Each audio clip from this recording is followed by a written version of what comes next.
So this is my reflection and commentary on chapter 28 of the Proverbs. I left off last time with verse 7, and I'm going to continue now with verse 8. He that by usury and unjust gain increases his substance, he shall gather it for him that will pity the poor.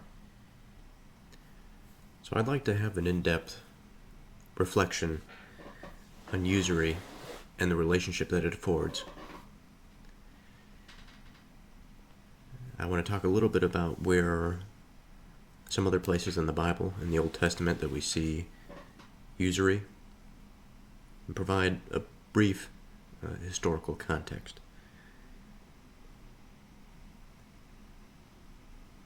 So I'm going to give two definitions, broad definitions of the term usury. This is something that I am just getting off the line. And based on the principles therein, I wish to examine something a little bit farther, a little bit more fundamental, and relate it a little bit to some of my own personal experiences with taking out loans and considering interest on those loans. So the definition of usury: traditionally, it referred to the practice of charging interest on loans, particularly at an excessive or unreasonable rate. The definition over time has evolved. In a classical or religious sense, usury refers to the charging of any interest on a loan, as lending for profit was often seen as immoral. In modern terms, in modern definition, usury specifically refers to charging exorbitant or unfairly high interest rates that exploit borrowers. From the Latin origin, the word usury comes from the word usura, which means use or interest on money lent. It's rooted in the word usus, or use, indicating the idea of charging for the use of money lent. So speaking specifically about the biblical context here, in general, usury was condemned in the Bible, in the Old Testament. In Exodus 22:25, we have the prohibition of charging interest on the poor. In Leviticus 25:36 through 37, it encourages lending to others without expecting interest. Deuteronomy 23:19 through 20 differentiates between lending to people of a kind, in this case the fellow Israelites, prohibiting interest, and foreigners, in which interest is allowed. And there is an obvious inconsistency here, and this is something that I wish to discuss a little bit.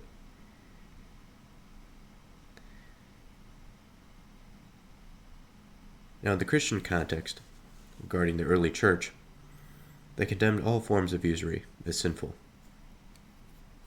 It was seen as taking advantage of another's misfortune and profiting from time.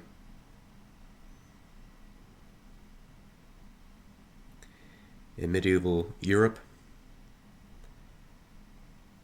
laws were designed to explicitly limit the charging of interest. And in Islamic law, it is strictly forbidden. It is considered unjust. In the contemporary age, many countries have caps on the amount of interest that can be lent on loans.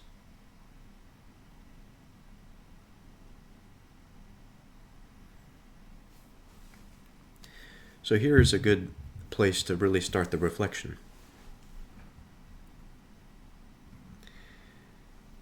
The question of whether or not to focus on the biblical example or define new territory, I think, is a good question to ask.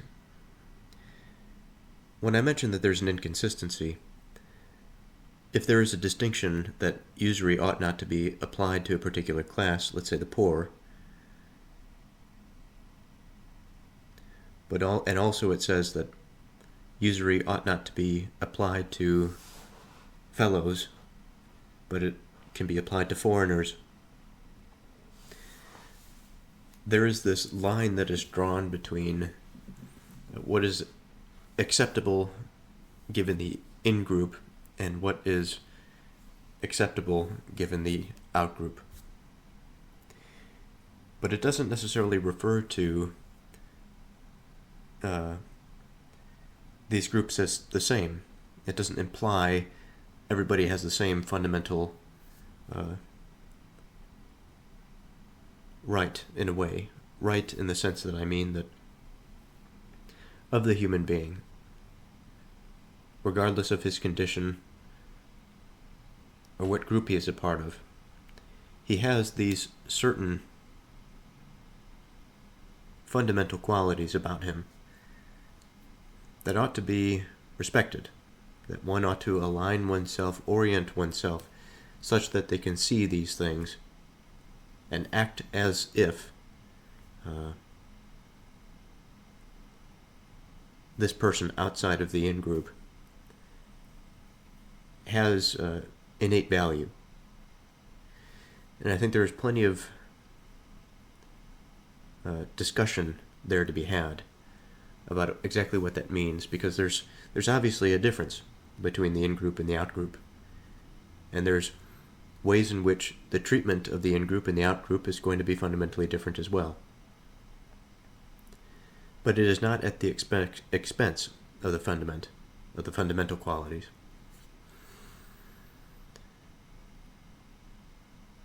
So considering usury,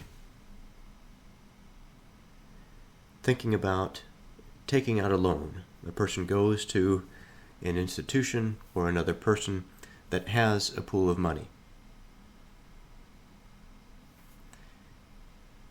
And given that the person does not have the money, they are asking for it, and the promise on the part of the individual is that they will repay it. Now, in order for some benefit to befall the person that is loaning the money, they may charge an interest rate such that they profit from their sacrifice. And herein lies the discussion about this relationship. Is this relationship just? I'm inclined to say it is not, but I don't know why exactly it is not. So now it's a question of where exactly do we start? In my mind, I think about approaching this from the perspective of an individual that propositions an institution, that asks an institution that has a pool of money behind it for the loan. In our case, we think about banks.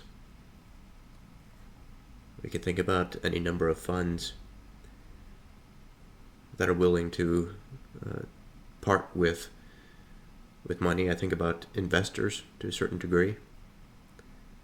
There's a relationship that doesn't necessarily imply interest, but an investor does expect some sort of return, and that, although it may not explicitly be interest on their loan, it may be stock, it may be a part or a piece of all future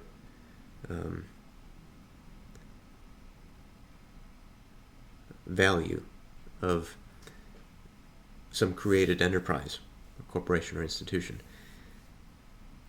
Even that, I find, is somewhat problematic. But again, I don't want to get too far ahead of myself, because of course there are positives from these situations.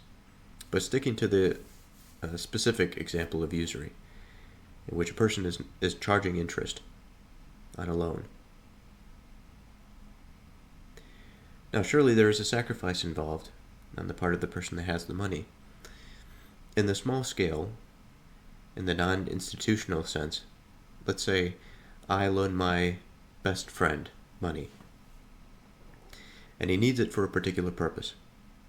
Now, there will be a select set of purposes for which I will not loan him the money, because I believe that those purposes are inferior to the value of the money. And there are those purposes, a set of conditions, under which I would loan him the money, because those purposes are worthy of the sacrifice. And I can ask myself, well, what are some of these examples? If we just take low-hanging fruit, for example, if my friend somehow lost all of his material possessions, there are massive wildfires currently going on in California. Many people are losing their homes, and so I think about this situation. And so in this case, I would loan my friend money so that he can buy clothes, he can buy food, perhaps he can pay rent at a place for a couple months before he can get back on his feet, whatever the case might be. But I would not, in this situation, ask him for some compensation for my sacrifice. Now the question here is fundamental. Why would it be that I do not ask him for a return? Now I could say that my answer is that I care about my friend, I wish him well, that this sacrifice is again worth the value of the money, that his separation from despair, his separation from anxiety, from suffering in general, has some innate value to it, or at least the abatement of it has some value to it. That's not to say all suffering has value in its reduction, but in this case in particular, it is.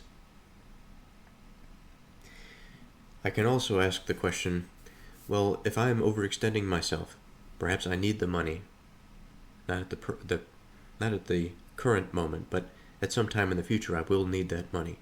I can say that I'll loan the money to my friend, that eventually, in a year's time, whatever, he will be able to pay me back by saving the money. This would be considered a loan. Without interest, it would not be usury. In this relationship, I can see as something that is just, given a certain set of constraints. I would say that it is unjust if the loan is given if the money isn't necessarily needed. And what exactly is needed, I think, depends on the individual to a degree, and exactly where they set the bar, where that standard of need is. And I think the bar can be set quite high, or the bar could be quite low. In the sense that the standard is low, let's say,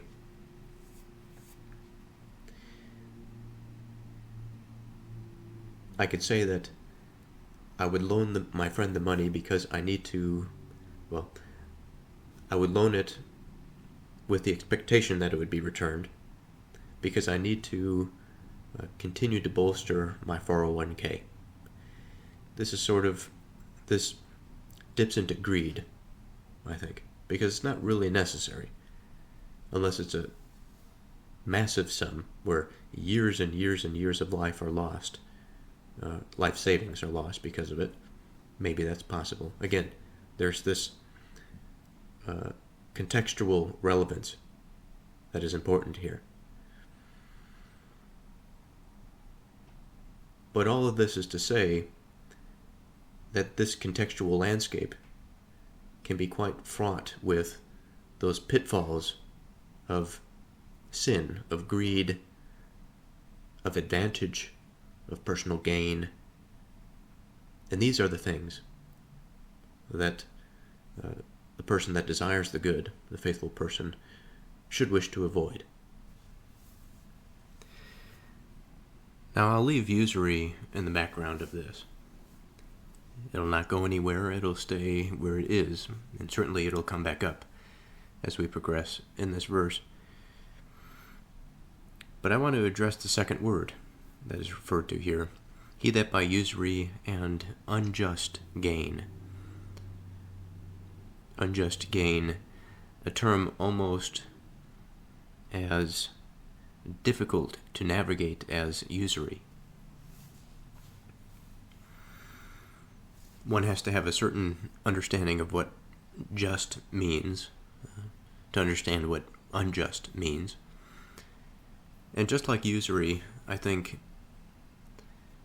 what is considered unjust depends on the specific elements of the equation in question. What exactly a circumstance or situation is that is being observed.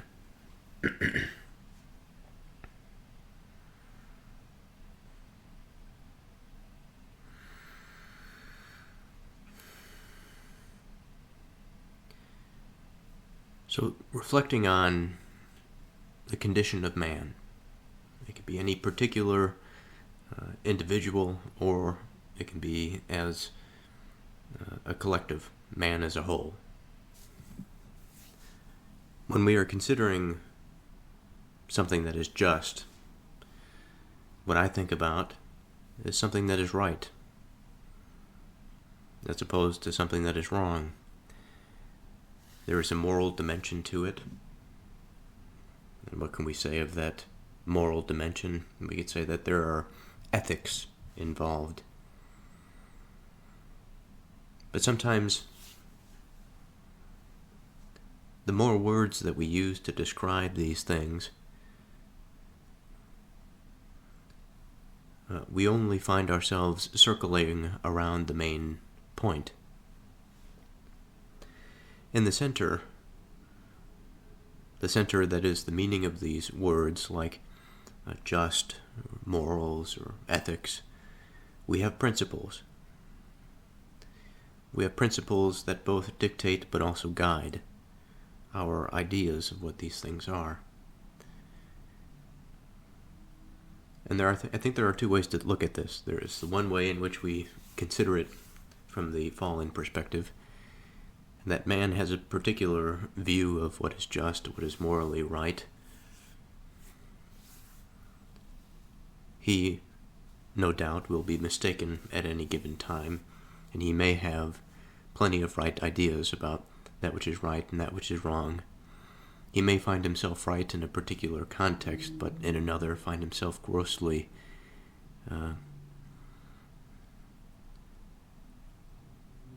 in a state of misunderstanding.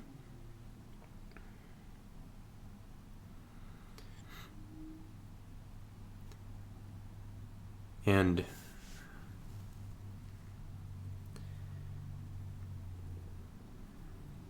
part of the exploration into these Proverbs has been to find these principles. The Proverbs themselves serve as a guiding force. A guiding force to find the principles, but also hidden within them, I think we can almost infer the principles themselves. Principles are something foundational, something that exists at the core of something. I wouldn't necessarily say it's within the minute or within the large. It is something that permeates all. But much like talking about the words and having some understanding that they have a foundational meaning, or trying to speak about things in mystical terms, neither really, again, gets the heart of our consideration. So I pose the question, what exactly is just? As a matter of saying it is right and wrong, or considering right and wrong, I suppose is a good place to start, because it affords us an image in the mind that in terms of wrongness, we are moving away from something. In terms of rightness, we are closer to something. And that something we can say is truth. This truth, I think, can find itself expressed in many different domains.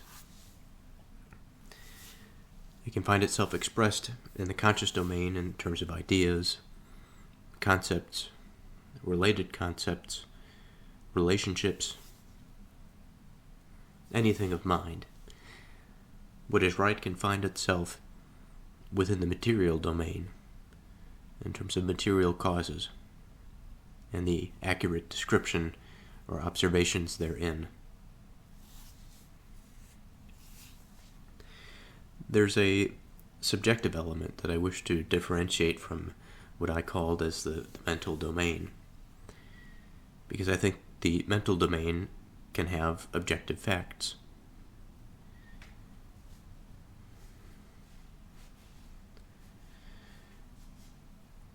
But within this subjective domain,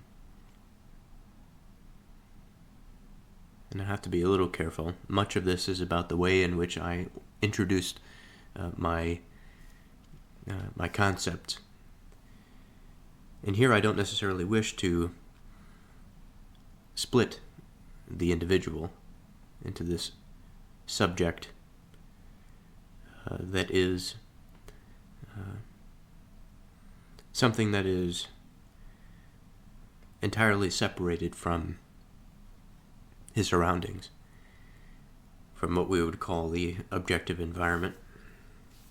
But there is a way in which I wish to speak about the subject and the way the subject orients, not necessarily in the possibility or the probability, that because of this filtering of information, of which in the environment there is much more than the subject is able to confidently pay attention to. Just thinking about an example, as I sit here in my room, I am facing this microphone. Of the many objects that are in front of me, I'm focusing on barely any of them. Most of my attentive capacity is focused on speaking into the microphone.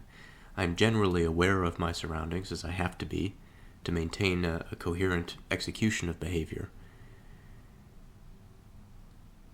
But even on my periphery, there are things that I'm trying to focus on now that I know that I wasn't focusing on a moment ago. There are a couple of guitars to my left that I can barely see in my periphery.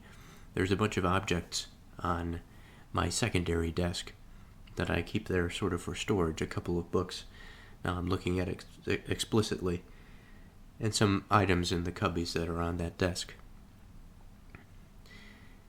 But then there's a whole world that seemingly exists behind me, that is within this small room, that exists within a larger series of rooms, which exists in a larger building, and on it goes. The point being, again, that I can only pay attention to a small sliver of all of this. And aside from the possibility of mistaking something because of some inaccurate filtering of information, which we all understand is possible, but I don't wish to focus on that failure of perception. What I wish to focus on is that aspect of perception that is afforded to the human subject. But it's more than just perception, because going along with the idea that there is so much information in the environment that affords us a lot of possibility, a possibility for attending. I could find myself talking for hours about a particular object, and yet there may be many objects that I can continue to speak about. This type of narrowing of attention, directing it, examining things, is quite important to our experience. But it is also something that gives us a unique perspective.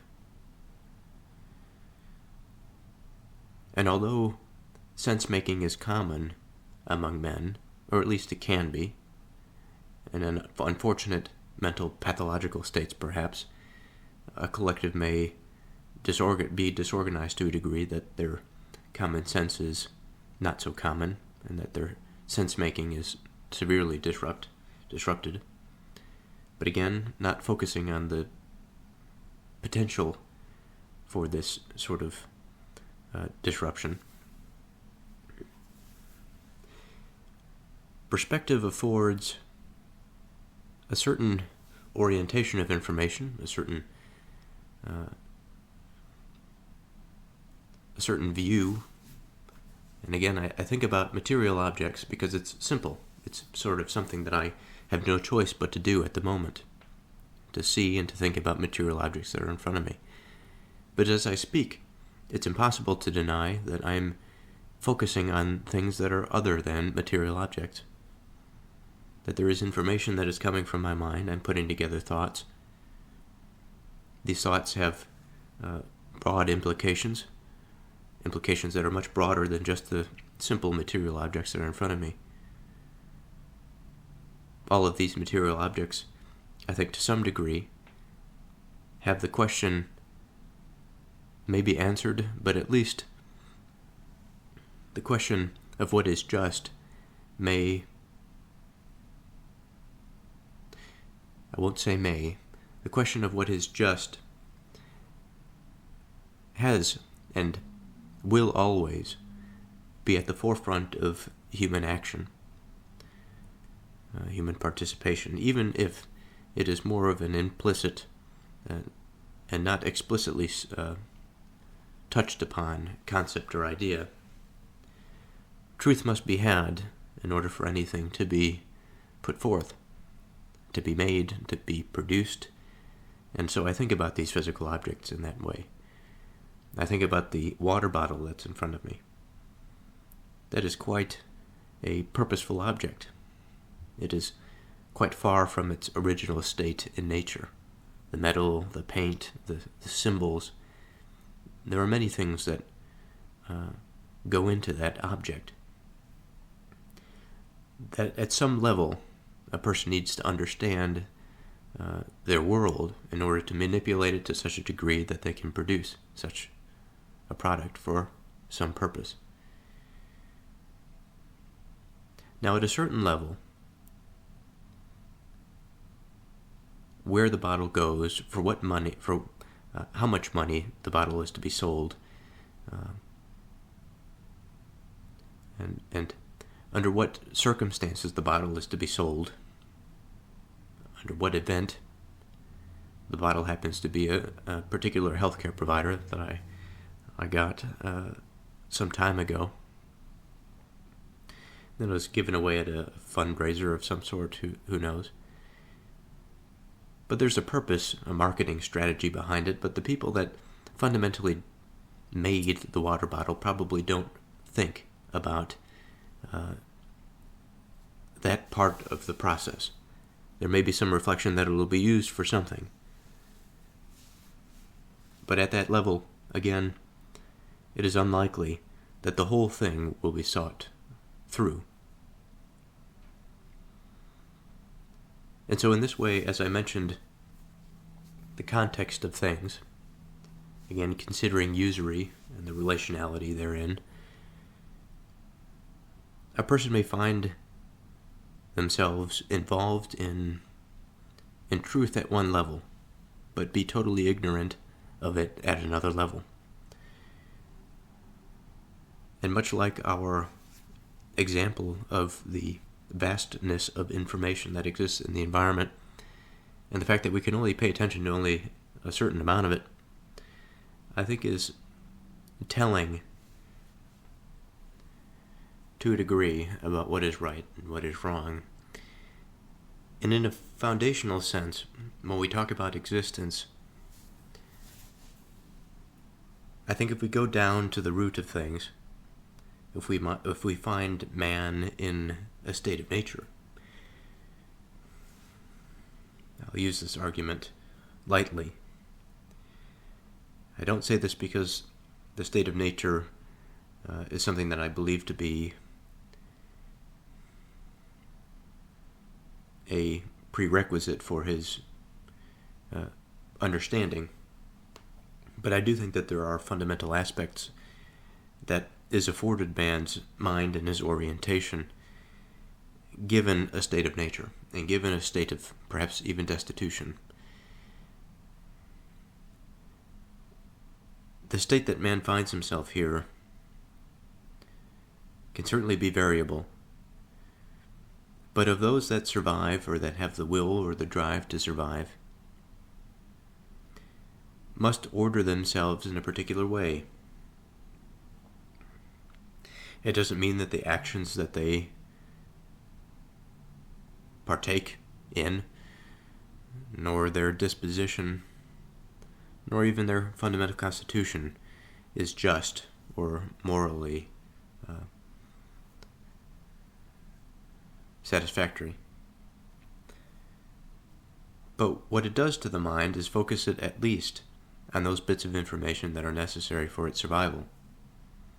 Finding food, shelter, clothing. These things may be found in a state of violence. They may be found honestly. Suppose it's not much different from our discussion in the contemporary age. But all the same, this acuity for which man must find a reason to live,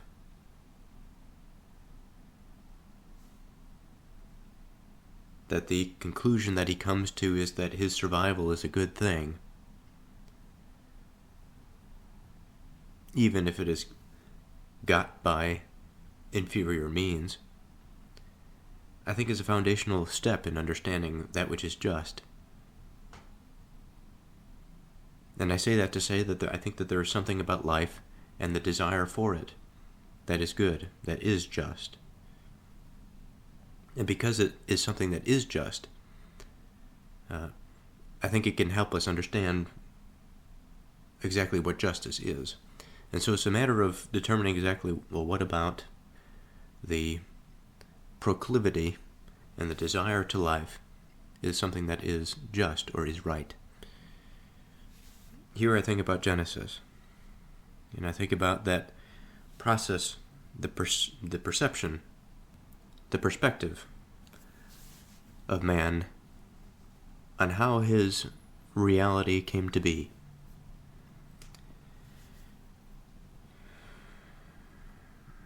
A mixture of material causes and conscious ones, meaningful ones, purposeful ones.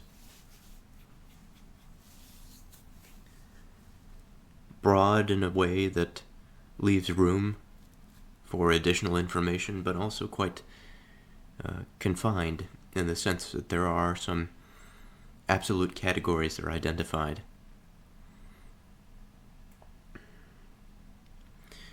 But all of it leads towards this, what we call creation, whatever that might be.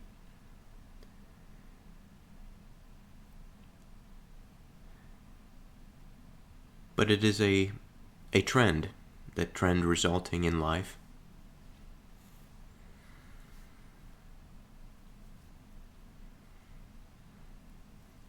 That trend for which, much like a person that is on some journey, that they know that there is an end to the journey, but they don't know exactly what that end is.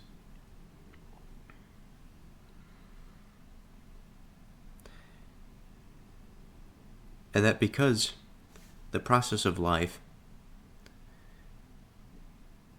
is experiential and relational,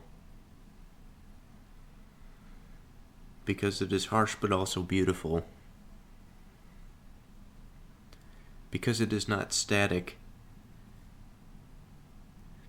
and it is not completely absorbed in its own being, let's say. It doesn't collapse under the weight of itself. That it continually expands, but also reintegrates, reorganizes, reflects when necessary. It creates something that is dynamic, balanced, harmonious, just. Now from this we can organize our first definition of what is considered to be just. And from here we can begin to imagine then what unjust gain may look like. Now in the first instance, it's quite easy to see that there is some fluff in my approach to the term justice. And in my mind, I know that there are things about the approach of recognizing creation, especially at that broad scale, that is useful in our definition, that won't just lead us into arbitrary nothingness. But at the same time, within that process of narrowing and finding, I think undoubtedly there will be something, or many things, that seem to be meaningless, that there are words without any weight, identification of principles that just seem to be hollow and non-load-bearing.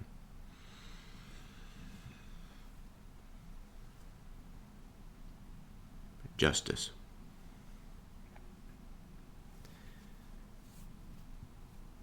So there's a few things, springboards, that I think we can go off of here.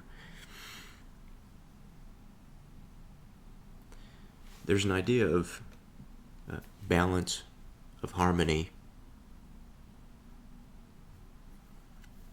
There's the idea of how things in the environment or reality, how they relate to an optimal sense of being, such that our experience here is manageable. It is not burdened to such a degree that we find our existence completely torturous. But at the same time, the stressing elements are there. But that is all that they are. They are elements in a broader cosmic whole. Destruction, we can say, is an element of the process of creation, but it is not creation itself. Creation does not lead to destruction, but destruction is an element of creation. Creation is that fundamental organizing principle. The question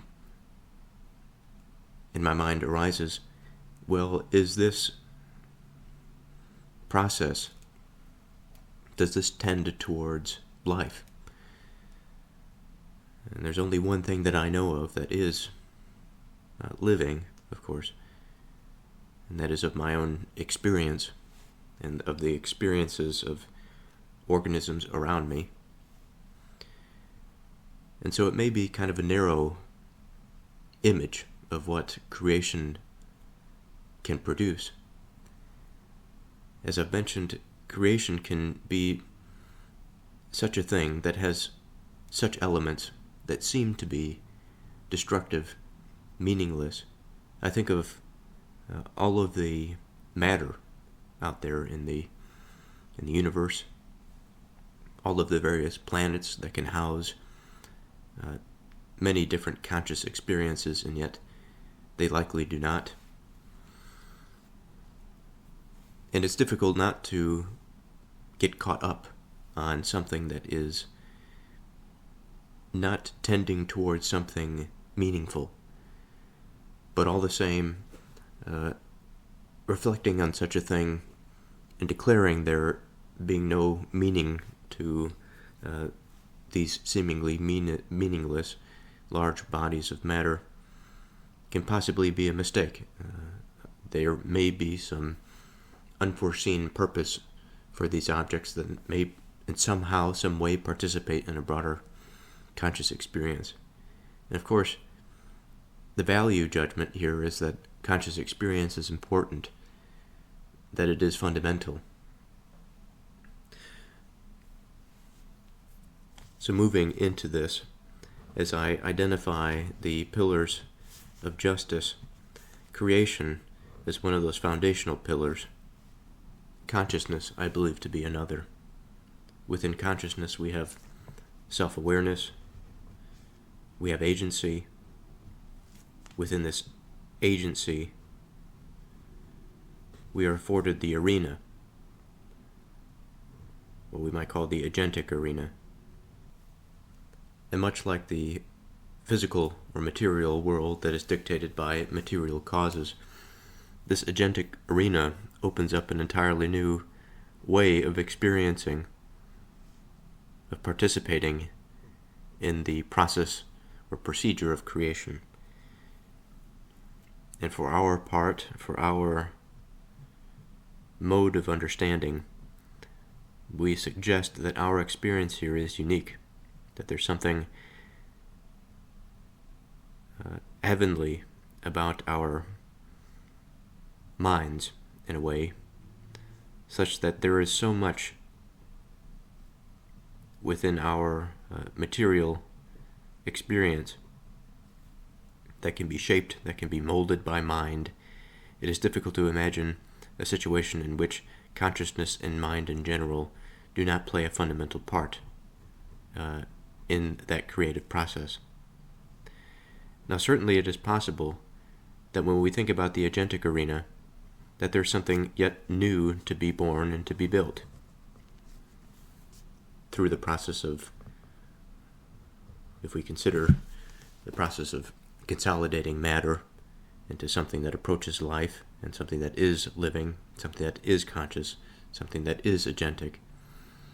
And here my mind reflects on that experience of the dawn of man, that of all of the different species that emerged in man's infancy, for which we ultimately came out to be on top. And all of the elements, as I've mentioned, that are within the process of creation that I think many of us, including myself, sometimes have difficulty justifying if we imagine a God to be a certain way. Now here I'm using the word justifying.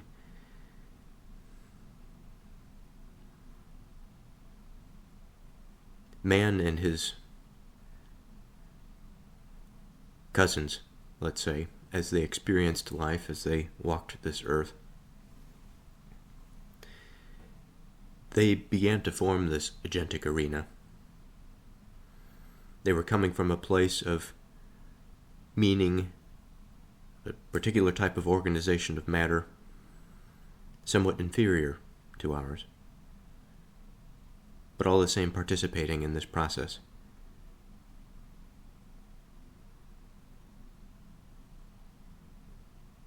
Insecure, perhaps, uncertain, but all the same unfolding. So my mind goes back to this idea of the agentic arena being another stepping stone, perhaps, for a broader or more sophisticated type of conscious experience, or an experience that, while we may, if we reverse the clock and go back to just that fundamental pillar of creation, for which the light was given to what we call reality. And this light is thingness. It shines on the material as much as it shines on the directed and the purposeful. It is thread through by law that dictates material consequences and law that dictates what is meaningful, what is good. So here I think I'll add our third principle, that of dictation. In the beginning there was the Word. So we have creation, we have consciousness, we have dictation. Now ordering here I'm not too concerned with.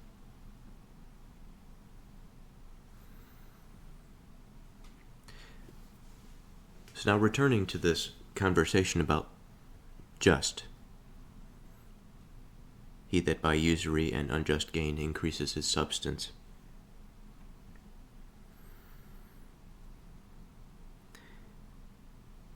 If I say something is just now, by these principles, what does that mean? Well, it means it must adhere to creation, it must adhere to consciousness, it must adhere to dictation. Kind of a strange way to approach it, I suppose. But I find, especially lately,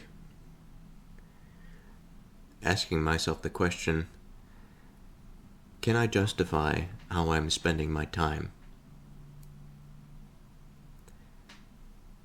Sometimes that's an extremely difficult thing to answer. Sometimes it's difficult only because the mind wishes for the current behavior to be true, for it to be just, when it in fact is not. A difficult thing to accept, I think, truth, sometimes.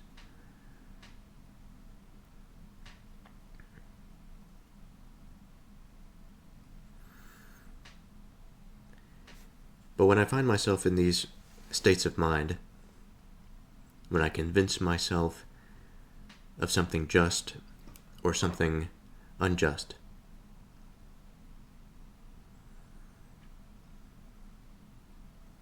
there's an element of understanding. And regardless of whether or not I fail, if I'm paying attention, and if I'm being honest, I will know the right answer. And I find this to be a curious thing. As I approach this hunger for it, and as I discuss it here, in my deliberations, I certainly go through creation. It is fed through my conscious experience, so of course it's an element.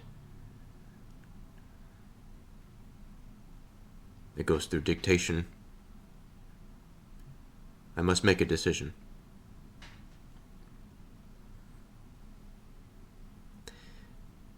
But the most fundamental pillar here, I think, is going through that process of creation. The conscious experience is a default. There is no way around that, in my experience. Dictation, I think also, but maybe not to the same degree, is a prerequisite. And by this I mean, as I've mentioned, the will is an important part of this. I think in order to come to some willful conclusion, either the rational part of mind and the linguistic mapping that is afforded by that experience and the thoughts that it produces will lead to a type of justification. That we will give ourselves reason to do this or to do that, or not to do this, not to do that. And the other, of course, is our heart. We may feel something is the right thing to do. We may feel something is wrong. But all the same, I find this to be under that category of dictation. It is this willful direction. But coming back to creation, there's something so fundamental about the way that this goes. In an obvious sense, towards the just, towards the unjust, or not justified.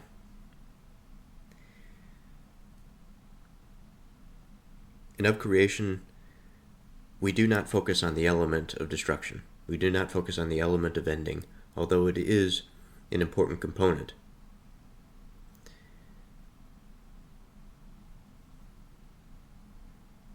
And just as I say we don't focus on it, let me focus on it for a second. What I mean by this, or perhaps what I should be saying,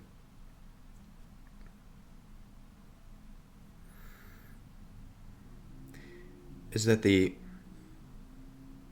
where this identification of the element rests, let's say the element of absence. This is one of the fundamental things that I like to talk about. Evil is that conscious experience that is geared towards absence. A fundamentally contradictory type of ontology, but I think that's what it is. And for all of these explicitly understood processes of life, processes of nature, that involve what seems to be such an unfortunate ending of life, whether it be situationally based, whether it be the most unfortunate medical situations that we can imagine, the life of a child that is cut short dramatically, tragically, the life of anybody that is ended short in a way that we find to be reprehensible. With these sorts of things in mind, we see the elements of ending, we see the elements of destruction, but it is not the totality of our experience. There are plenty of other things that exist. And as a matter of belief in that aspect of creation, that it is much broader than even the most harsh aspects, the most harsh elements of destruction, of ending, of death. Within creation, there is this tendency towards, this movement towards something rather than nothing. And I think that when we take each of our individual experiences, we put them under the light. We put them under scrutiny.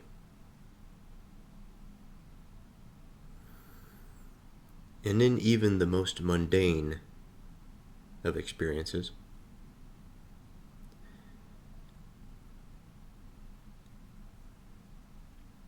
this is where there's a lot, I think, to process. Even with the most mundane experiences, the mind can find itself in a place of absence such that mimics the trend towards the types of destruction that we are most repulsed by in life.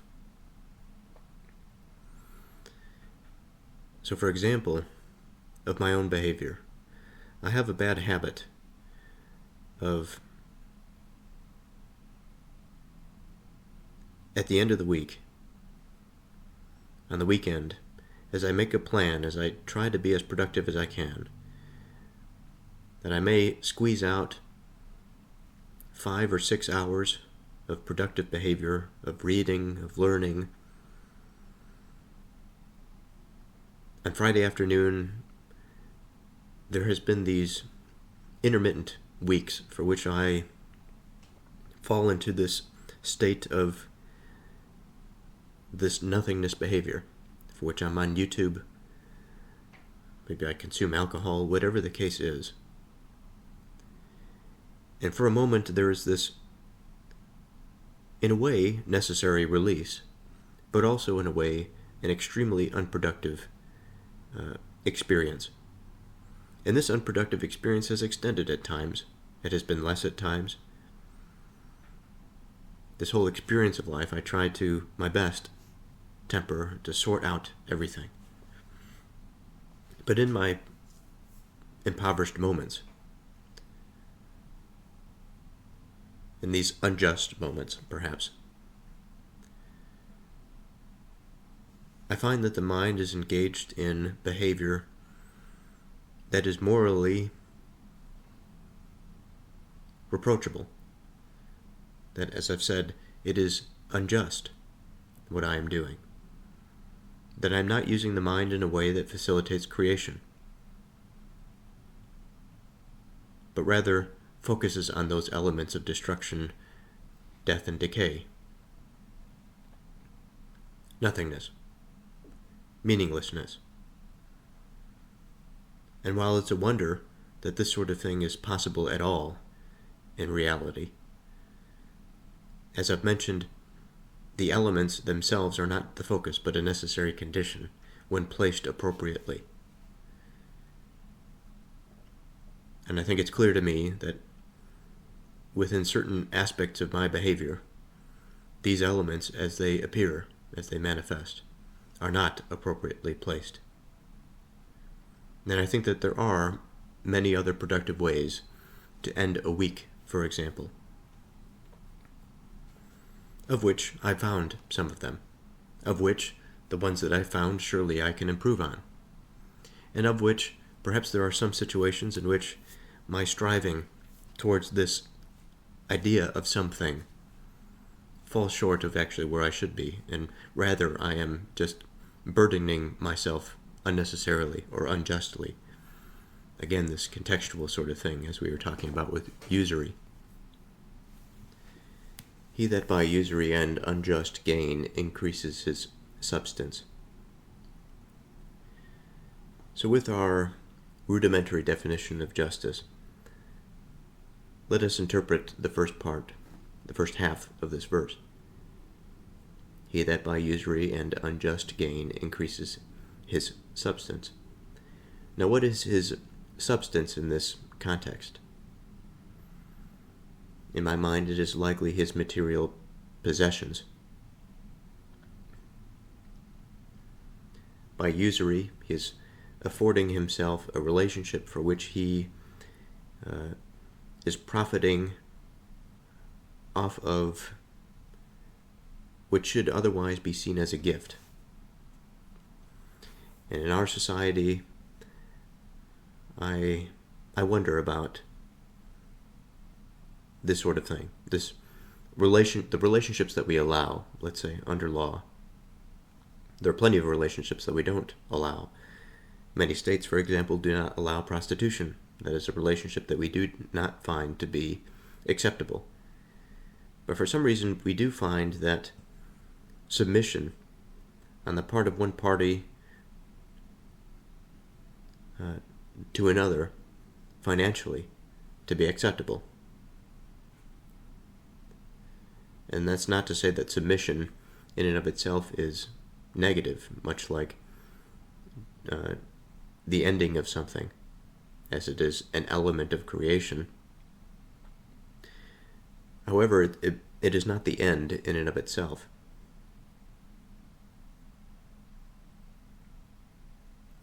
Subordination or submission for its sake is a type of relationship. It is a type of power relationship, perhaps. It can be seen as a parasitic relationship, such that the party that wishes to submit for their own gain or to repress for their advantage, we see here, I think, much like my absent behavior, a similar type of result. Although there are many ways this can go, there can still be functioning institutions and classes of people among an allowed relationship of subservience, especially in the case of usury. And in this way, I don't necessarily wish to take the definition of usury in that arbitrary sense that of excessive interest, charging of excessive interest. I would like to use the definition of just charging interest. So today happens to be a new day. It is a Sunday. It is about midday. It's a relaxing day before the beginning of another week.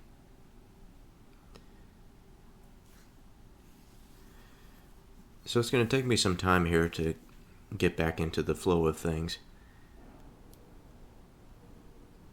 from what I remember and listening to that last bit of audio, we were getting into the increasing of his substance and exactly what that means.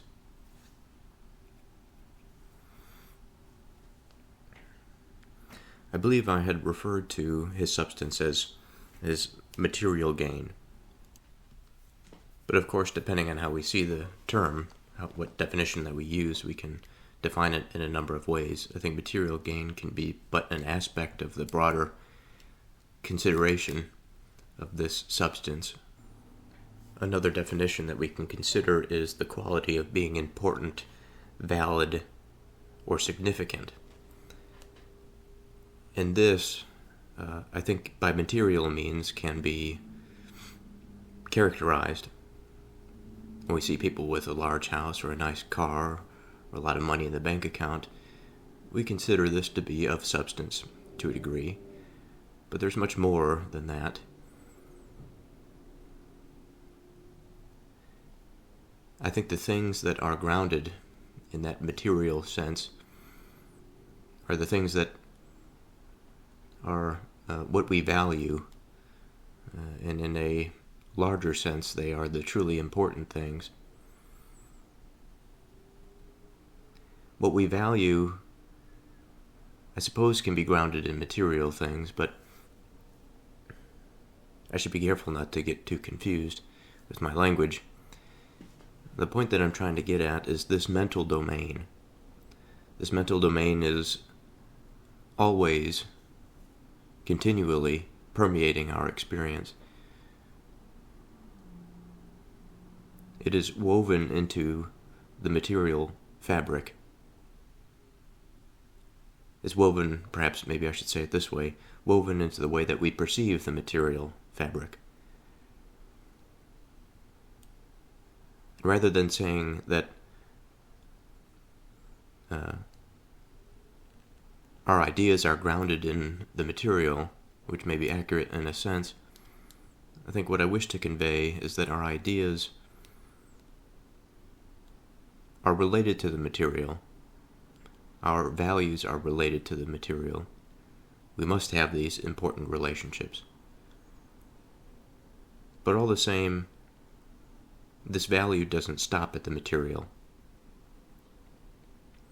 When we see money in the bank account, some people may be elated at the thought of just having money.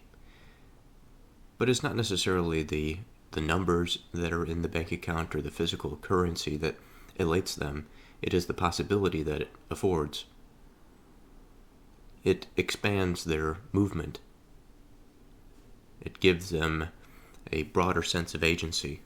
They can participate to a greater degree in the society.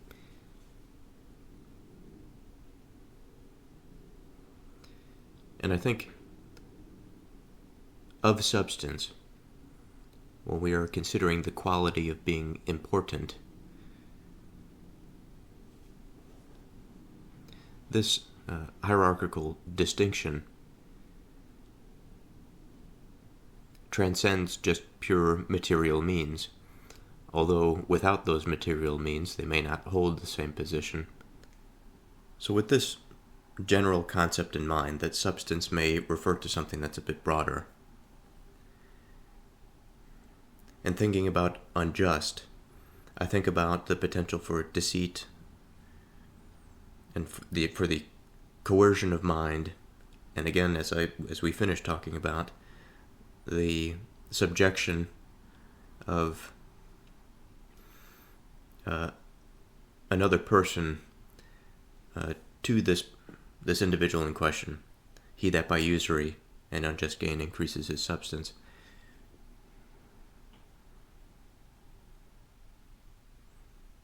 It is at the expense of another's agency that he builds himself up upon. And those pillars are marked with all sorts of unfortunate linguistic riddles that justify his substance or his position. And of course, we're considering something that is unjust, but it is just in his mind.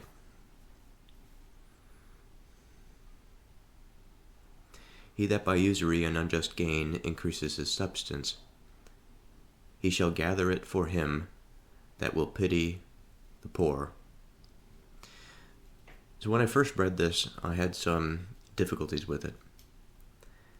I've had difficulties earlier on in the Old Testament thinking about the Jewish experience with usury and the fact that they had found it acceptable to not participate in that with their own people, but found it acceptable that they can practice it upon others. It didn't seem quite equitable in that sense.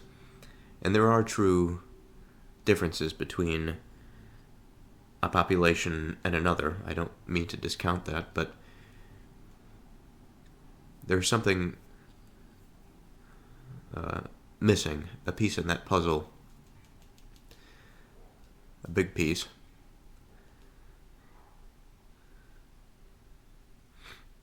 Of course, we know what that piece is, but we'll come to it in time. He shall gather it for him that will pity the poor. Now, what is this it? What exactly is he gathering? Well, it's likely that he's gathering his substance. Whatever he is gaining by this unjust participation.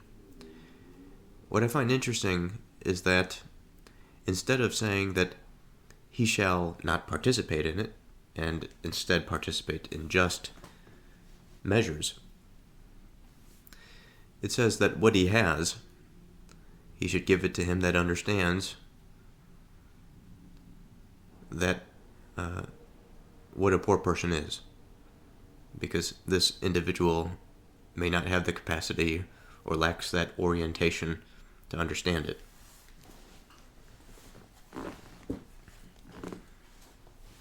But there are many different roads that we can go down, so let's try to find one that's fairly productive. So let's begin with the word pity.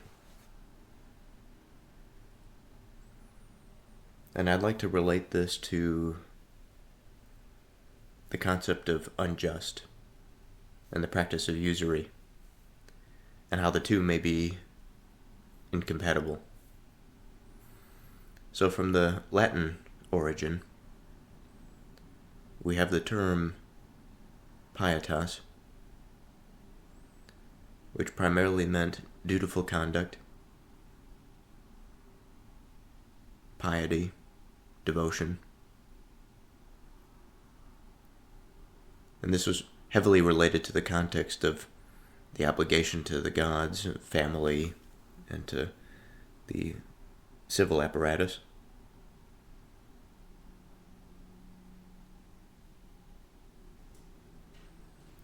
Pietas is derived from the adjective pius, P-I-U-S, meaning dutiful, devoted, or compassionate.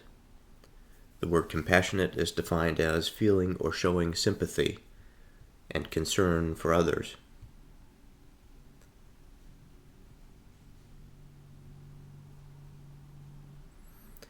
Sympathy, in one definition, is described as understanding between people, a common feelings of pity and sorrow for someone else's misfortune. So in a broader sense, this aspect or ability to relate, to genuinely relate.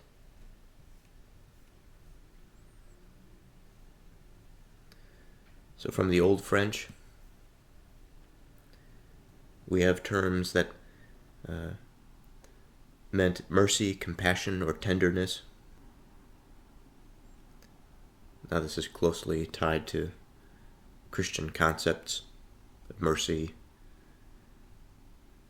divine moral obligation, divine or moral obligation to care for the suffering.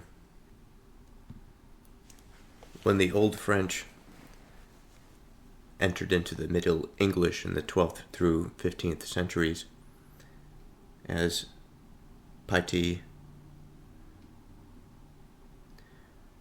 this retain the meaning of compassion or sorrow for somebody else's misfortune.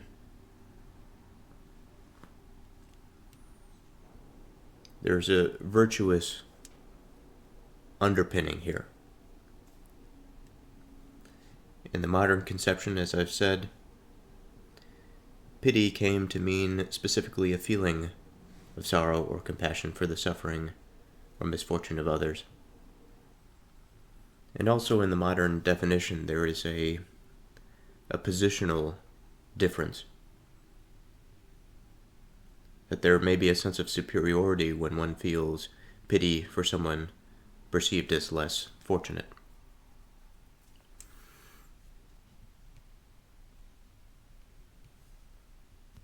And so to reiterate, the relatedness or the common root in pietas and the words that are related here, piety and pious. Now, of course, just saying that there is a religious component to this doesn't help us at all to define or to use the word. We are engaged right now in a religious practice. So there is something about what this is pointing to, what the not only the root but the term pity is pointing to, that there is a behavioral component, that the act of devotion, the exercise of compassion, the understanding of duty, all of this is heavily related to the term pity. But there's a specific aspect of this that I want to focus on here, and this may be an inroad to this more elevated experience. And that has to do with this idea of ability to do this sort of thing, rather than just to espouse it. In certain situations,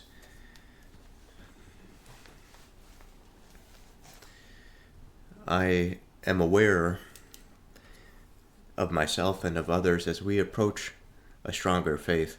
We must take on this garment of behavior and of belief, even if we don't necessarily understand it at the outset. The more we practice it, the better we become, and the closer or the better we are, I think, in terms of faith.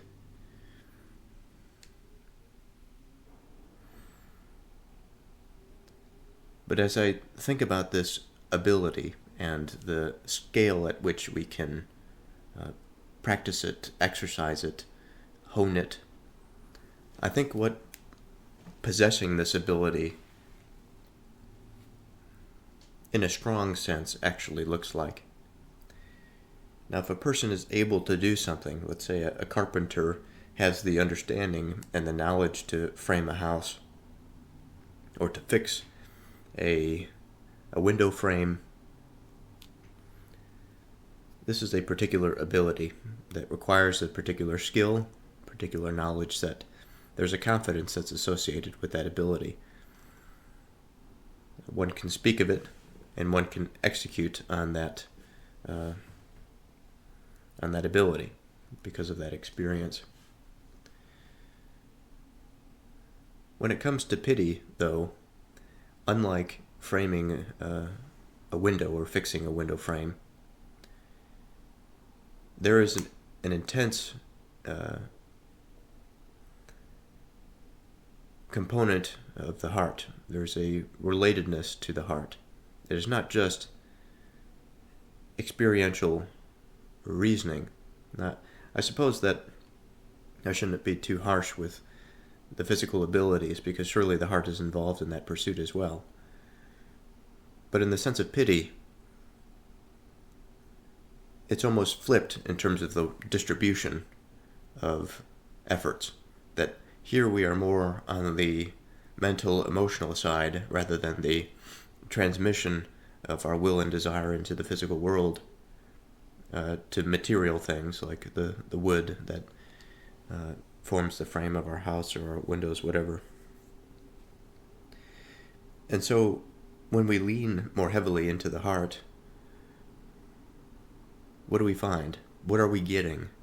What aspect of relationality are we illuminating? Because obviously there must be something there if we can practice it and we can make it better. Just as there's obviously something to a tradesman building a house. The evidence given by his physical work and his change in skill over time as he continues to practice.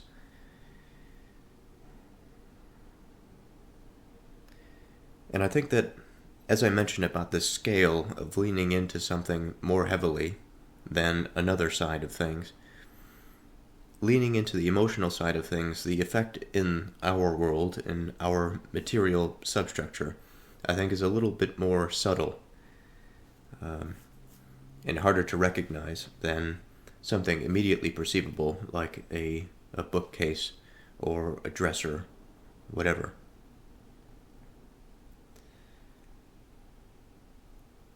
But then again, if we imagine a situation in which we see or we examine relationships, and this could be any number of relationships. It could be between one person and their spouse, one person and a group of people. It could be a group of people and another group of people just within one group. It could be within any number of institutions. All of these structures involve relationships. This back and forth of information.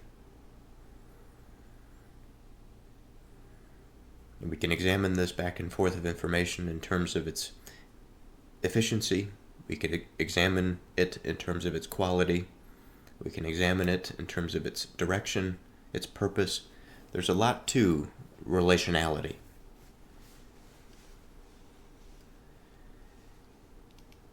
When we speak of ability, when we speak of pity, this is a particular direction that this is going.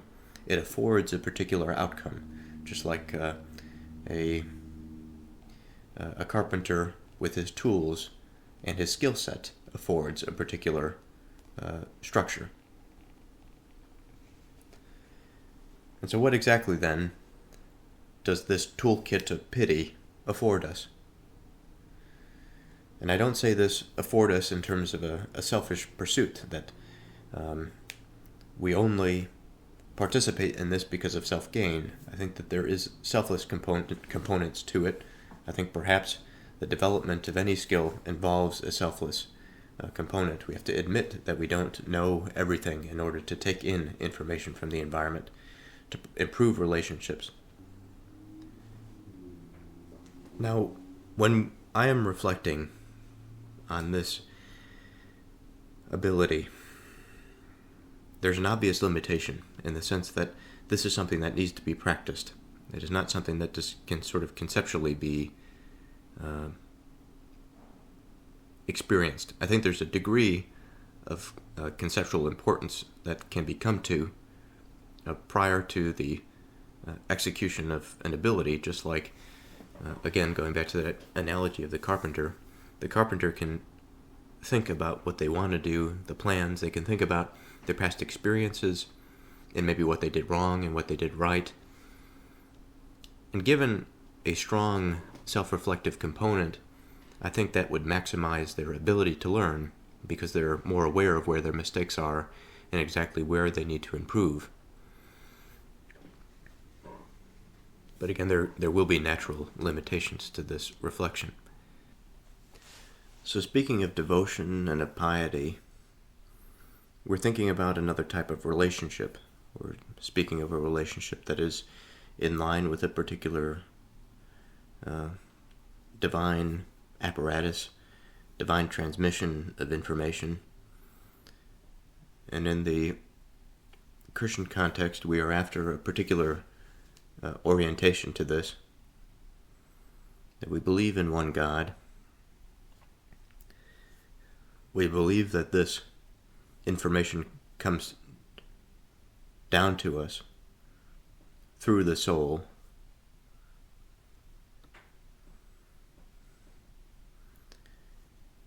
And although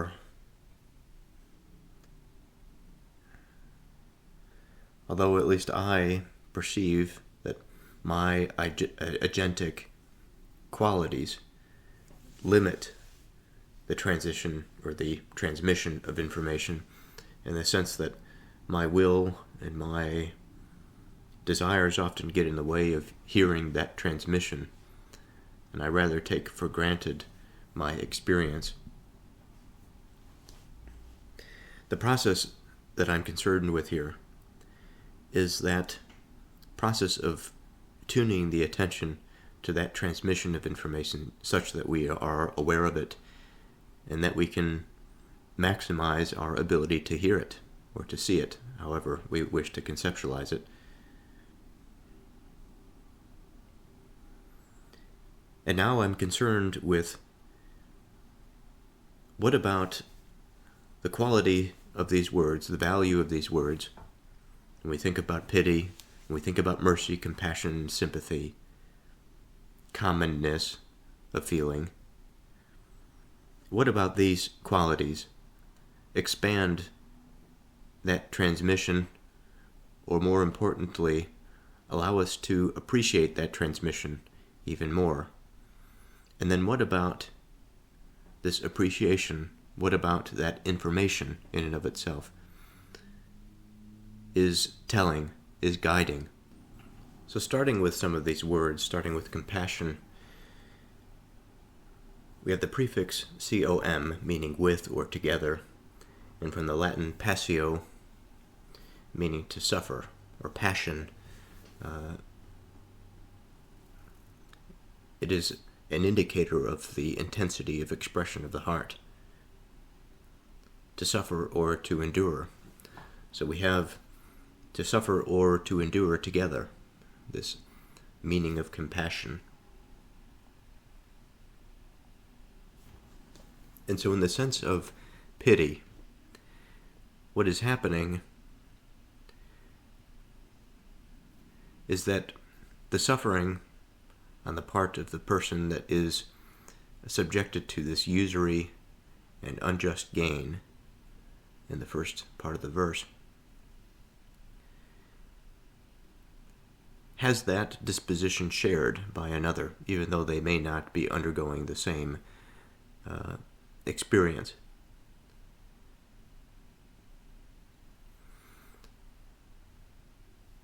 So if we say that this is something that can be shared, it must not necessarily be localized to the individual. It is something that there is something outside of the individual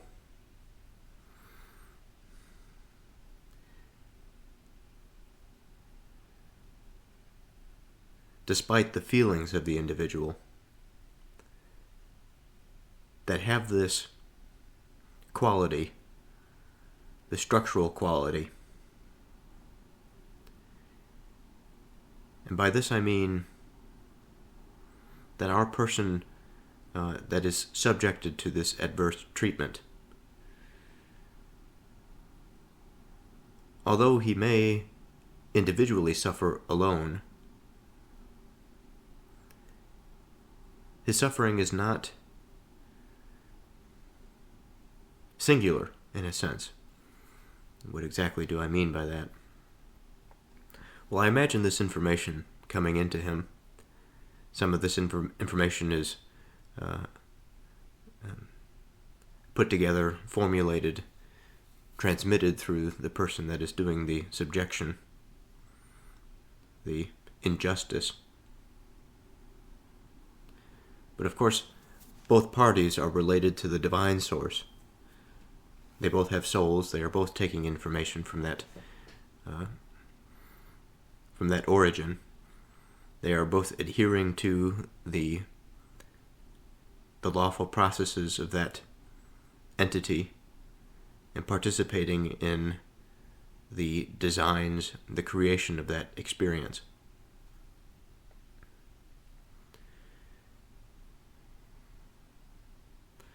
And so because this mental domain is so pervasive and it can be tapped into, it is no secret that the mind of another can find itself participating in that relationship.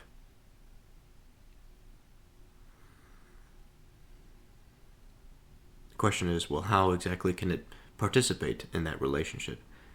I could say that it develops a model, a series of logical, rational steps for which it comes to the conclusion that something would be negative, that a particular type of subjection to something would cause within them a type of stress, a burden. While the person that is to be pitied may be a strong individual and may recognize that their servitude, in a sense, is their own doing, and they are not victims, but they have made a conscious decision to undergo this indebtedness. Still, there is this burden. There is the pull of the heart, that adverse sense of things. In this adverse sense of things, I have to wonder about the absoluteness relative to individual striving, individual perception. Because surely it can be that an individual's perception may cause some disruption to the way that things are, or perhaps the way that they ought to be. Going back to this word compassion, interestingly, in the English development in the 16th century via Latin and French, the initial meaning meant affinity between things. How fascinating is that? And later a shared feeling of sorrow or understanding. An affinity between things. That is as religious of a statement, I think, as one can get.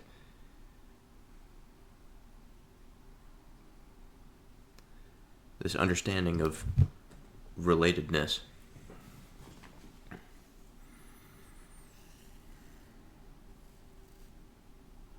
So going back to this transmission,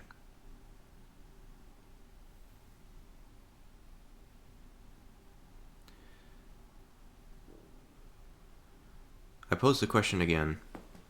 In the adverse relationships among men, is there something of God that we find? Is there something of God that is speaking to us?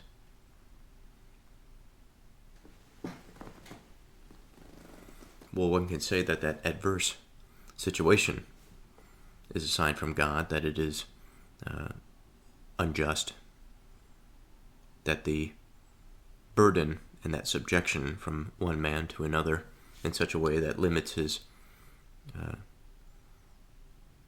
agentic quality. And here I understand that an absolute expansion of agency is not necessarily a desired goal or a good goal, but in the negative sense, this limited agentic quality is disruptive of a good trend, I would say. Now, I've heard some say that the trend of this system is towards decreasing entropy, decreasing the chaos, decreasing the disorder. And it does this not by barring a particular category. We can certainly have chaotic things going on despite being at this stage in the development of the physical world, let's say. But they will say that the mind, as it is born, as it exists, as it develops and evolves, that it's moving towards some union with that system, that intelligent system that had set it in motion.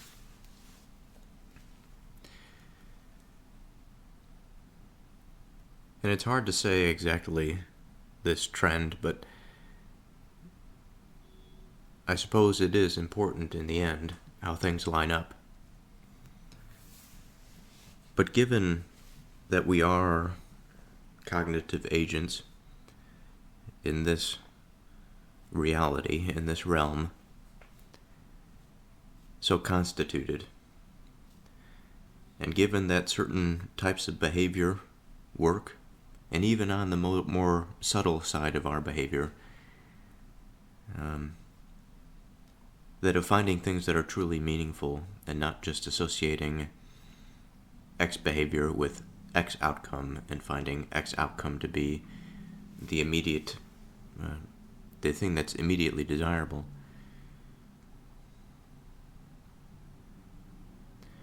I think within the network of man's experience within the collective mind, what evolves is this framework of mind that includes morals, that includes the way to behave, and wound up within all of this experience, there is that code, there is that trajectory or trend for which the system is directing it. Directing it may not be the right term to use here, but perhaps rather directing it in a way to suggest a particular orientation to it.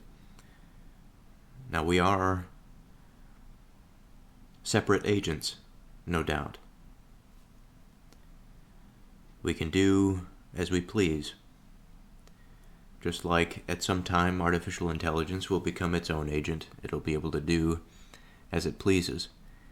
And I think if it hasn't happened already, we will come to find that the development of this agency may seem to us to be quite foreign. In fact, there are many types of agents in our environment. I believe that there are agents that exist on top of our experience. That there are things that can subdue the will, and we can be, as is hinted at here at least to some degree, that we can be used, that we can be a vehicle for other purposes. But we can also be a vehicle for good, for more divine purposes. Not in the sense that it causes us to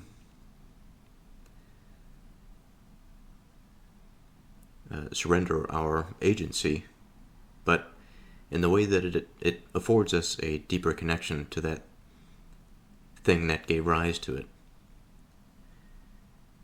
To suffer with, to suffer together. There is an important quality to this, of the ability to genuinely find that space of mind for which that person is suffering, and experience at least a part of it. Some people, I'm sure, are better than others at this pity, in the genuine sense. But surely it requires attention. It requires a certain degree of openness. It requires a certain degree of self-sacrifice, that one must be able to open the experience of self, given the information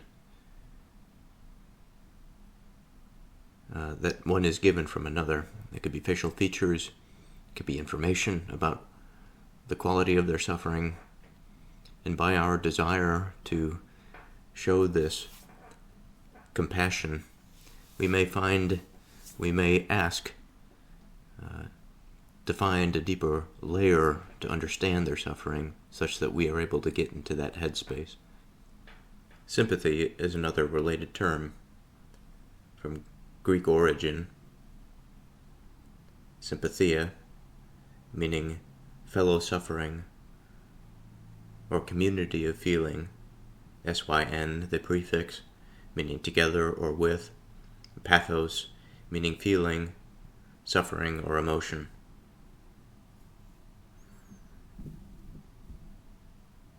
Speaking of mercy, rooted in the concept of offering kindness or clemency as a reward, compassion or forgiveness shown to somebody.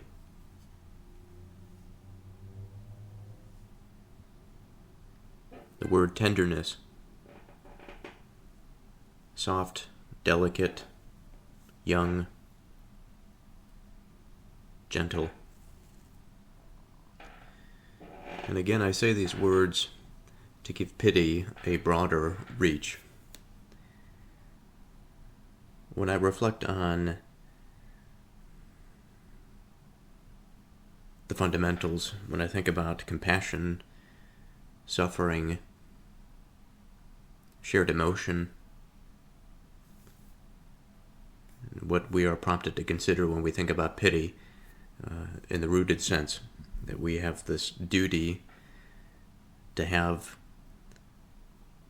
some connection, some shared emotion, that there is some profound benefit that all of us gain by exhibiting such behavior to one another.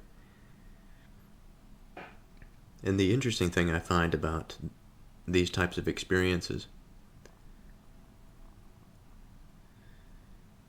is that the farther we dig into the heart, well, first let me say, the farther we dig into the reasoned mind, into the thoughts, that rational aspect for which we wish to discover the seat of, or the root of some emotion, find the origin for which we can control this thing. I was thinking earlier today about learning guitar, and I've had a few guitars for a long time, and I've dabbled here and there. My playing is good enough, such that my fingers are accustomed to the fretboard, and my fingers can pluck the strings, but I'm quite poor at everything else. And given the intermittent nature of my playing, it does not lend to a creative outlet yet until I practice and get better at it. But I was practicing the other day. I was practicing the C major scale, and I was thinking about this C major scale. I was thinking about the C minor scale. I was thinking about the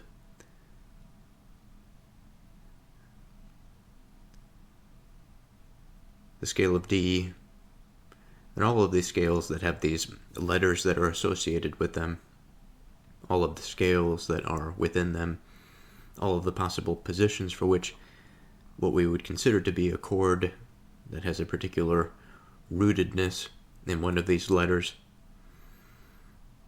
all of which are categories for which we can recognize patterns. These patterns in and of themselves do not necessarily convey an emotion, like the letters of the alphabet don't necessarily convey a sentence or a thought, but it's within that combination that we come to understand something. Now, of course, given a particular context, a letter or two can be quite expressive of an emotion. That is, the sounds that we give to a particular letter.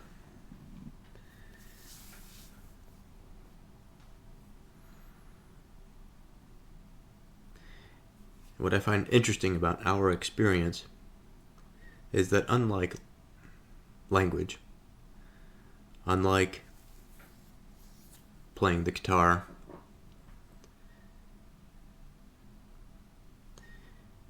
the default mode, I think, in mind does quite well to pick up on these patterns of experience and act in accordance with that. It is a hardwired niche, perhaps. Niche in the sense that man is quite unique at understanding the expressions of others. And these expressions can be quite sophisticated, and they can convey quite a lot of information. And it doesn't require very many years to learn like a language or a guitar. Now, I understand in certain situations. Kids quite young will pick up an instrument and play it quite well. But even of language, as they learn it in the first years of life, it takes a long time for that to be solidified and have the underlying thought and mental architecture to breathe life into it. Much sooner, I think, is the development of that facial recognition and facial expression.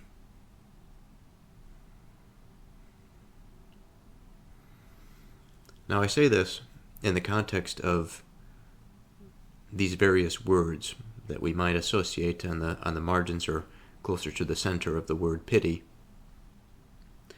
because reflecting on the experience of sharing an emotion with somebody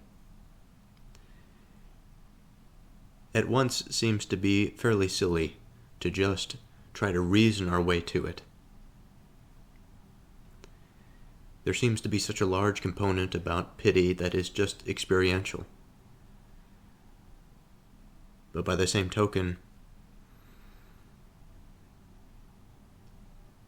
as I've mentioned before,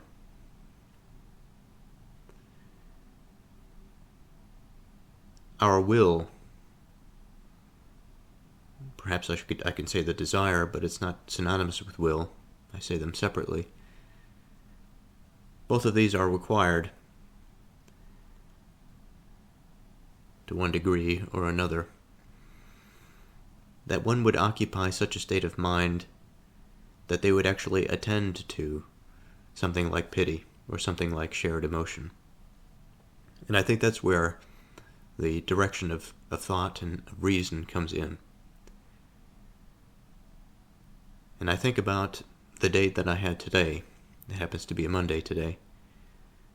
And I think about all of the situations for which I know that I should have been less self-centered and focused on my own perception and more focused on the state of another. That it would have led to a much stronger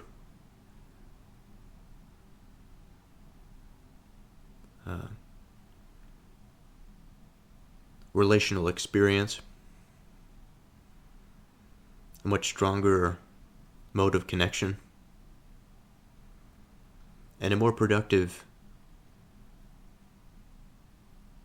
session, let's say, more productive outcome per interaction.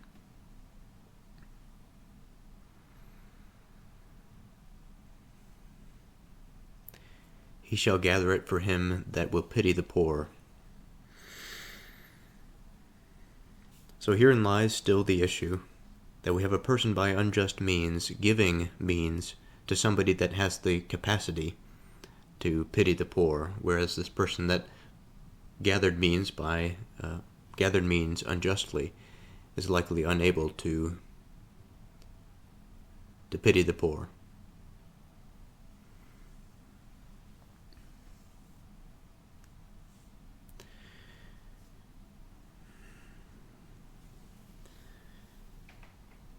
So, I think as a matter of progress, as a matter of moving away from such a disposition, such a life, such a series of years that would lead one into blinding their eyes to the truth of their participation, that they execute this usury and unjust gain to increase their substance. Certainly it is not immediately possible that such a person would have a revelation. Not denying its possibility, but certainly it's rare for such a transformation to occur in a short amount of time. If the transformation does occur, it probably occurs over a period, if it does at all. And of these poorly oriented, it is likely that they can offload some of this inhibition that they possess.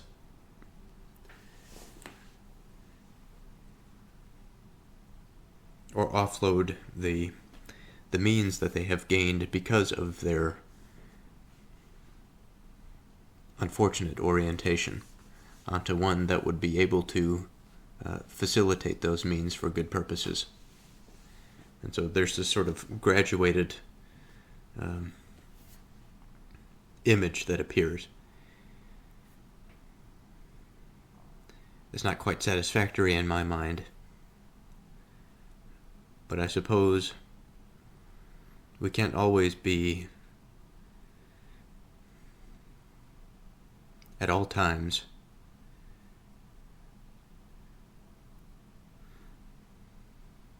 utopian about the human experience or the human mind. There are just hard limits to things. Some people do not change.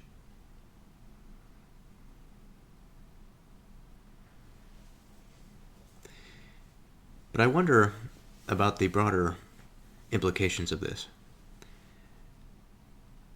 Today, as I've mentioned, is a Monday. It's January 20th.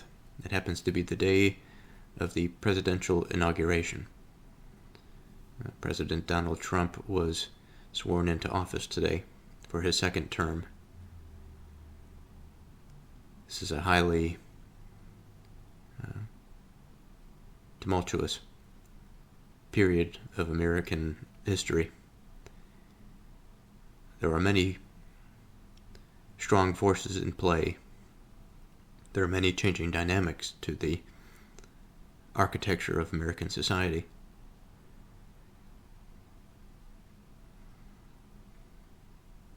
And I think about this initiative with Elon Musk and Vivek Ramaswamy, the Department of Government Efficiency. And although it's not necessarily tasked with taking from somebody to give to another, and I don't necessarily think that this is the case, but it is geared towards making something more efficient.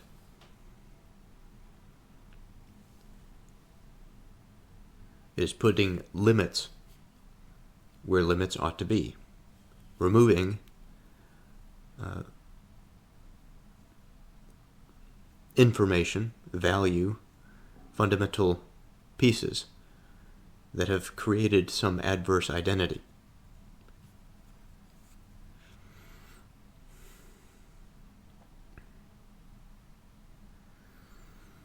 In this slow process, for which the man of usury and the man of unjust gain in American society is surely a large force. And it is not as though this force can be dismantled. Dismantling of this force, I think, would involve a type of sin that would not leave once that man is dismantled. It would lead to like a communist, fascist type experience. That's not to say that the United States is not heavily involved in some contrary political experience, but I say this to say that the man of usury and unjust gain, if he is to be turned, he is to be turned gradually. And he is to be directed in such a way that the products go to good purposes rather than to facilitate his greed.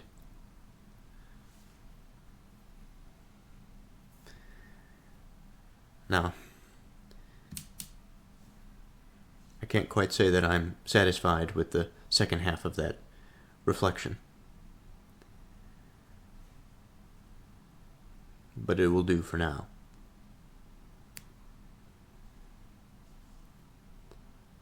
He that turns away his ear from hearing the law even his prayer shall be abomination.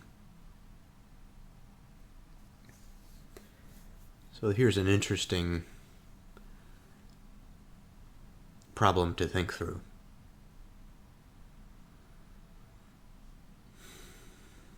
So the first part of this verse is simple enough. But what practical situations or experiences would we find ourselves such that we have turned our ear away from the law, that we have willfully decided not to take in the information and to listen to it, to alter our behavior accordingly? So forgive me as I ease into this. I want to turn the attention towards the ear. The ear as a symbol of attention, and how important our attention is. I think about today, and every once in a while, depending on various circumstances or forces, my mind may be more or less ready to handle the day versus another day. Again, the forces, the circumstance may involve sleep, it may involve what I did over the weekend, it may involve my level of physical activity. But today, being a Monday, I surely had this reflection to myself about the degree to which my mind was capable of attending to what it must attend to. Relaxing itself to a degree, but also starting that productive engine that needs to be moving and warmed up throughout the day for it to be useful. And although this does not directly relate to what we are talking about here, if I was not concerned with orienting my attention towards the purpose of my experience in the moment, or just generally speaking, I would not be able to fulfill that purpose at all. And the less that I am able to attend the purpose, the less I am able to move in the world, in the material world, but also in that mental domain, in the spiritual world. But here again comes this idea of law, something that is fixed, something that is laid down, something discernible, something purposeful, something related to attention in and of itself, as it is part of an attentive process. Like traffic laws, surely they are part of a broader conscious process to make sure that the people that use public roads are following a unified set of rules such that everyone is safe, and for the most part this helps us in our travels. If everybody was doing what they wanted all of the time, traffic would be intolerable. Accidents would be more frequent.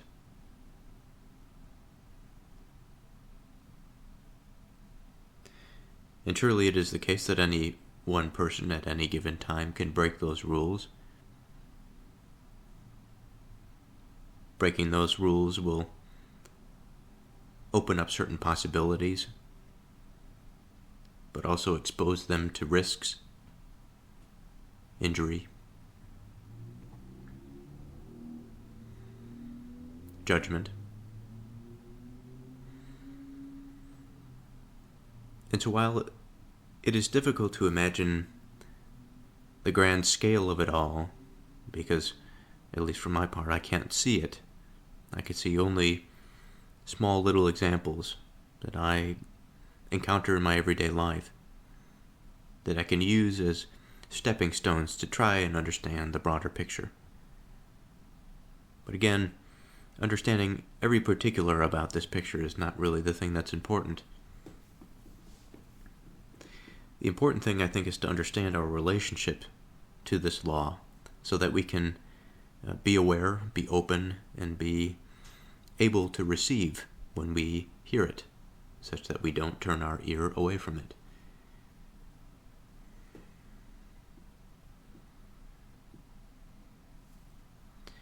Here my mind goes back to creation and how important that narrative is. The process by which things come to be. The process by which information consolidates and produces complexity. This complexity that gives rise to something that has access to what the individual elements and the various causes that formed them do not necessarily possess.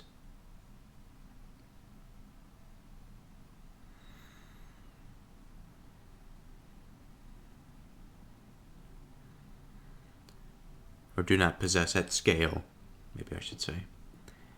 It's easy to say that the mind of man is difficult to be compared to the consciousness of an atom, for example. But as we take the whole thing in stride, as we examine this progress of information into something that has produced a mind like ours, and I don't say that in a selfish manner, I say it in the sense that everything in front of me, although quite complex and organized, ordered, adhered by law, does not possess the same faculty that the mind does. In fact, everything in front of me is because of the faculties of mind.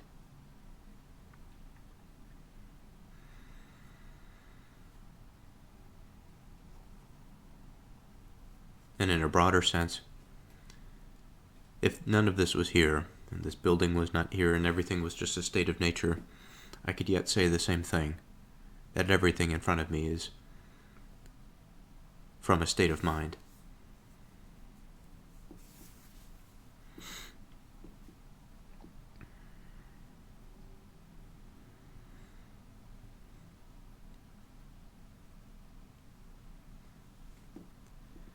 And much like, I would say, that when one hears a concept floating through the air, just like one overhears a conversation, I think one can hear the law as it flows through our experience. How that comes to find us, I think, is variable. It can be indirect, it can be direct. It can be seemingly divine or innocuous.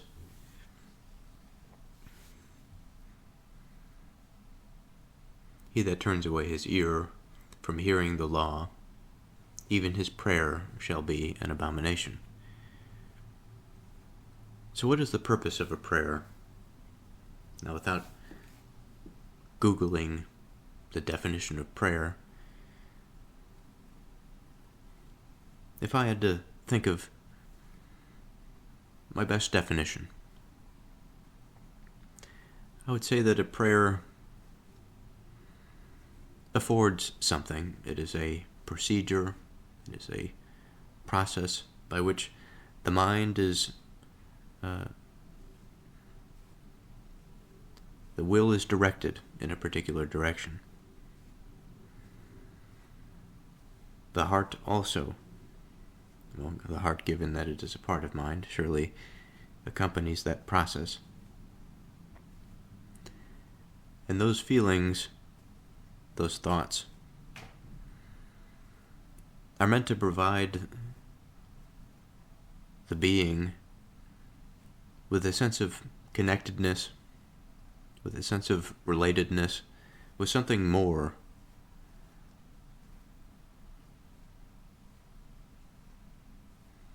than themselves, than of the immediate.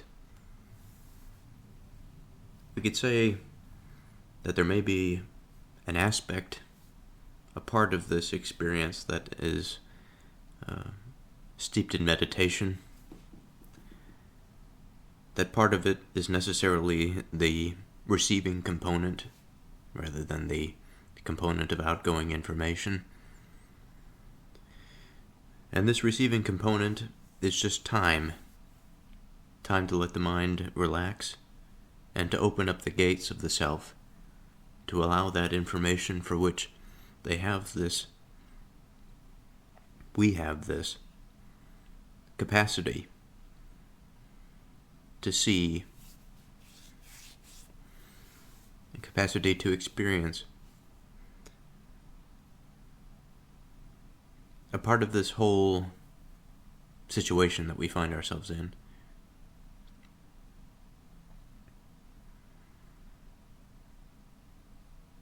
Not only to listen, but to see those strange images that appear in mind.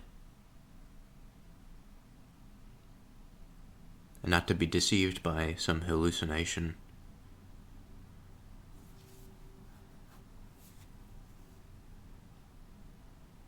But by some reasonable or intuitive insight.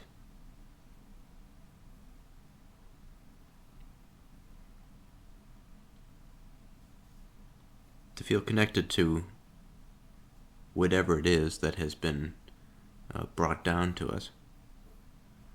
Discerning, though, to a degree about where that information may have come from, but nonetheless receptive to something beyond the self.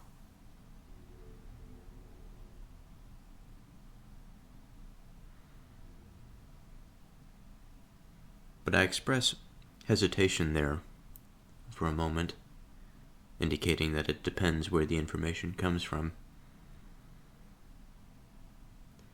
Because for a prayer to be an abomination, it is to do the opposite of everything that I have said. It is to take in information from evil, from that side of things, from the very existence of those elements that participate in the broader aspect of creation, but can be used by independent agents as ways to undo it, unravel it, destroy it.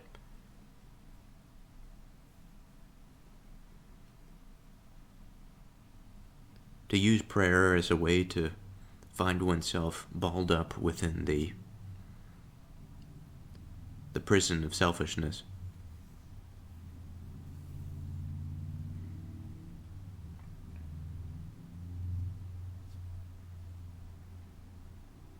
To use prayer as an attempt to get out of jail free.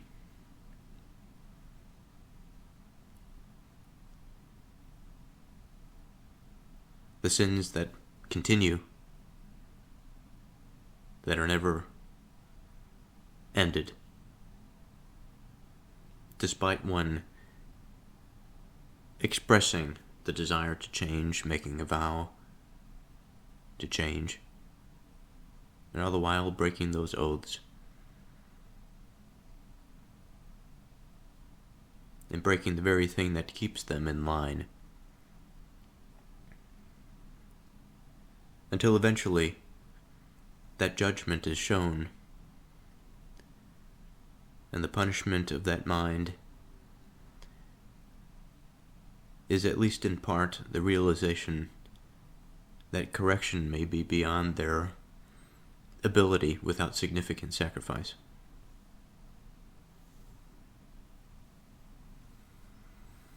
Now I think I'm going to end this episode here. I'll continue next time with verse 10.